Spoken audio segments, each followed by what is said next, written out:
Alright guys, first up today we have our black burn. So we're going to go on our stomach.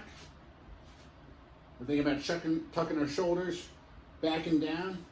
Hands are up, my chin is tucked. We're going to bring those hands all the way behind your back and try and touch your hands. And then all the way back out. That's going to be one rep, nice and slow. We're keeping the hands up the whole time. Shoulders are squeezed up. Bringing them all the way behind the back. And then all the way back out front. We're going to do 2 sets of 10 reps. All right, next up is our hip bridge with a pause. So we're going to go on your back. Tuck the shoulders back and down. Palms are up. Feet are about shoulder width. And then we just bring that butt up and squeeze it as hard as you can. Hold it for about 3 to 5 seconds. And then back down. Chin is forward, eyes are forward the whole time. Squeezing forward 3 to 5 seconds as hard as you possibly can. And then relax. We're going to do 2 sets of 10 reps. All right, now we have our prying squat. So we're going to start in a body weight squat position. Feet are about shoulder width apart, toes pointed out just slightly.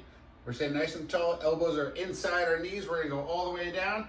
I'm going to push my elbows out and squeeze my knees in at the same time.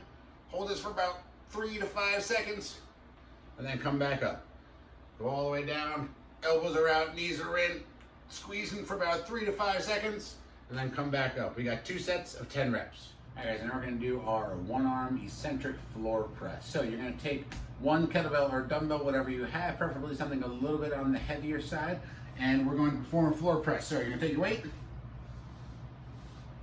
start with it here, and then press it up. Tuck the shoulders back and down. Keep the back flat to the ground, and we're going to focus on going very, very slow on the way down. So we're thinking about 6 seconds. 1, 2, 3, 4, 5, 6. Pause at the ground for a moment, keep the tension, and then press right back up. Nice and slow on the way down. 2, 3, 4, 5, 6. Slight pause, keep the tension, and then press it straight back up.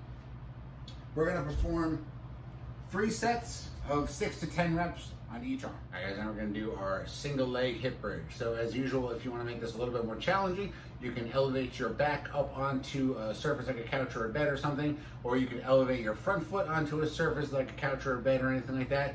And you could also take the dumbbell that you're using for your floor press and you could put it in your lap and add a little bit of weight resistance if you so choose. But the regular version that we're going to do, you could also use a weight for this version if you'd like as well. We're just going to lay on the floor, tuck your shoulders back and down, palms up in the air, 1 foot up, and then we just drive up with the butt, give it a nice big squeeze for a second, and bring it right back down. Big squeeze up at the top, give it a nice big squeeze, all the way down under control, flexing at the top on each and every one. We're going to perform 5 sets of 12 to 20 reps. All right, guys, next up we have our standard goblet squat. So you're going to take your heavy kettlebell or dumbbell, whatever you have. We're going to start with it in between your feet, and then we're going to lift it up right into our goblet position, elbows in tight, tucked right under the chin, toes pointed out just a little bit, feet just a little wider than the shoulders, and we're going to sink down below our hips, pause for a second, and then right back up. Nice and controlled on the way down on each rep, chest up nice and high, and then straight back up. We're going to perform 3 sets of 8 to 15 reps. All right, now we have our dumbbell one-arm row. So you could do this from the lunge position like I'm going to do it from, or you could use your non-working hand to support yourself on a bed, a couch, desk, whatever you have, doesn't really matter.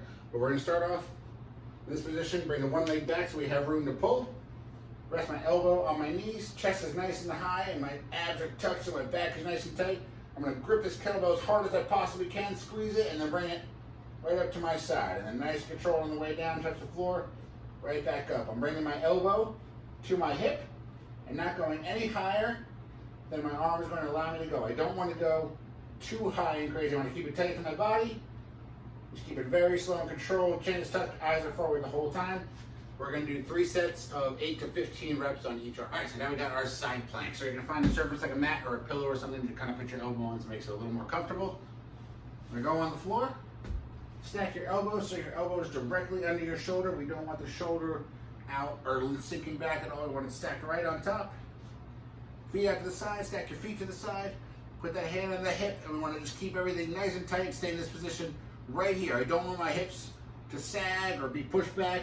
My whole body should be a nice straight line. Chin is tucked, eyes are forward the entire time. We're going to hold that position for about 15 to 30 seconds. We're performing 3 sets.